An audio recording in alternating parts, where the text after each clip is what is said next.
Hey guys, Marrow here. So today the video is going to be a little bit more general as opposed to the deep dive that we did on a very specific item last time, which was badge. And it's all about dealing with the fact that you're now level 70 and what do you do? What should your top priorities be as a DPS warrior and I guess more generally just as a warrior? So the very first thing that I will personally be doing is getting my flying mount. This allows you to get into the Tempest Keep dungeons, which can either get you pre-bis gear, like the Chestplate of a Doll, which comes from the completing the Alcatraz Key quest chain, or close to pre-bis, which is the Never Fury Cape, which comes from Botanica. And also what the fly mode gives you is just a lot of flexibility and convenience, enabling you not only to get away from ganks, which will be plentiful if you reach level 70 with the pack, and also enabling you to make a lot of money potentially if you're one of the first two people to reach the Elemental Plateau, which requires a flying mount to get to. Now, the Elemental Plateau is a zone, like a little island in Negran, that's only accessible by flying mounts. And the reason why it's so important is because it's a place with a really high density of elementals there, which will be a prime spot for farming since primals are going to be extremely expensive at the beginning of TBC.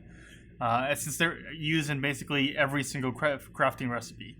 So if you're able to get there early enough, you'll most likely have the place all to yourself and be able to make a lot of gold at the beginning when, like those primals are going to be at their most expensive, basically.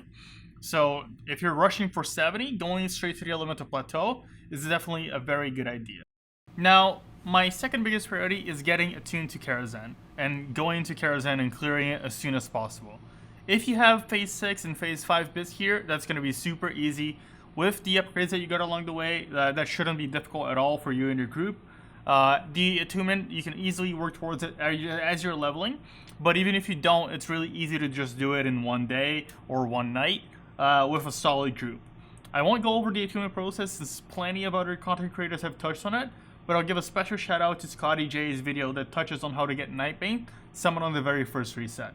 I'm going to link it down below, and I highly advise you to go watch it. You need a coordinated group to pull it off, but if you do, you're guaranteed an extra boss on the first lockout, and some really great loot in the process, provided obviously that you can kill the boss. Now, this assumes that you have a decent amount of Phase 6 here, most of which is actually pretty comparable or better than some of the TBC pre-raid gear. And if you're interested in what gear is or isn't comparable, I actually have a video on it which you can check out here. Now, if you have a fresh warrior without Phase 6 and 5 vanilla gear, then it's likely that you're going to have to hit the dungeons and farm some pieces before you can move into Karazhan. In that case, there are some incredible pieces from normal dungeons, meaning you do not have to have the revered rep for the heroic version, like the Hourglass of the Unraveler from Black Morass, the Lateral Shifting Sword from the same dungeon, which you're going to need to do for the Karazhan attunement anyways, or from quests like Natasha's Choker, and Shatari Rockgreaves, and the Overlord's Helm of Second Sight from the Turfing Gorfing quest in Shadowmoon Valley. So that's not an exhaustive list by any means, but it just goes to show that you can get really good gear that enables you to go into Karazhan without having to first have, all of the revered reps to get heroic gear. Especially if you have a solid group, I believe that if you just spend a couple days maybe in the dungeons, you're going to be able to get enough gear to go in and at least kill Prince. Maybe not Nightbane, but at least kill Prince. Now, as my third priority, I have crafting the blacksmithing weapons. So the items that suffered the most from Classic to TBC transition are our weapons. Even normal level 70 weapons in TBC are comparable to or better than the absolute best that we can get in Classic, which are your Grestles, THCs, Corrupted Ashbringers, and Might of Menethils. Which isn't to say that these are bad by any means, it's just to say that the early level 70 weapons are really, really good. So if you really want to pull your weight and justify your slot in the 10 and 25 man raid core, I would highly recommend crafting your weapons immediately after turning Karazhan. That means you're crafting your Drakefist Hammer if you're a Fury Warrior, or you're crafting your sword if you're an Arms Warrior. If you have the money and you're really bent on parsing on Karazhan, which probably won't be taken seriously, but people will still do, then you could actually just double down and really buy all the mats and have them ready for you when you reach 70. Since the recipes for these weapons, you can just learn from the vendor.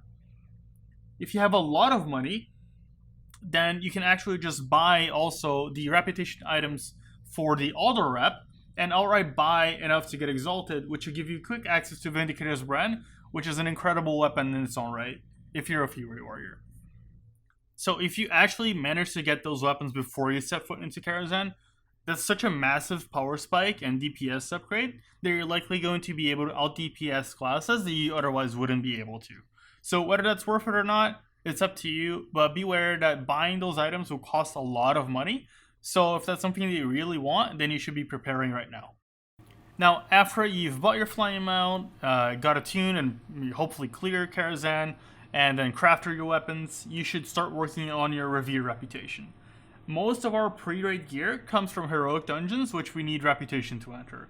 And some of those items may last you a very long time, sometimes well into tier 5. I wouldn't say that there are any specific reputations you should focus on, as it largely depends on what your worst piece of gear is in relation to your biggest upgrades. So keep that in mind and work towards the rep that will open up the largest amount of possibilities for the biggest improvements in your gear. Lastly, work on your arena. Arena gear is extremely good, and some pieces like the chest are far above anything that you can get pre-raid. You really don't even need to win the matches to get the points. You just need to play 10 games, and you're going to get enough points in due time to collect whatever your biggest upgrade is at that point. Now, however, the better you play and the higher rank your team gets, the more points you're going to get, and then the faster you're going to get those items. So keep that in mind. Now, that's it for this video, guys. It was a short one. I hope you enjoyed it. If you did, leave a comment, leave a like, subscribe. If you didn't like it, let me know too. Any form of criticism is appreciated. And let me know what kind of video you guys want to watch. I mean, I'm thinking about making one in the differences between, combat in vanilla and TBC. Is that something that you guys would like to, hear about or not? Do you guys think that's boring? I don't know. I'm really open to a bunch of creating a bunch of different content, and I would really appreciate your feedback. So, yeah, that was it for this one. Thank you so much for watching, and I will catch you next time.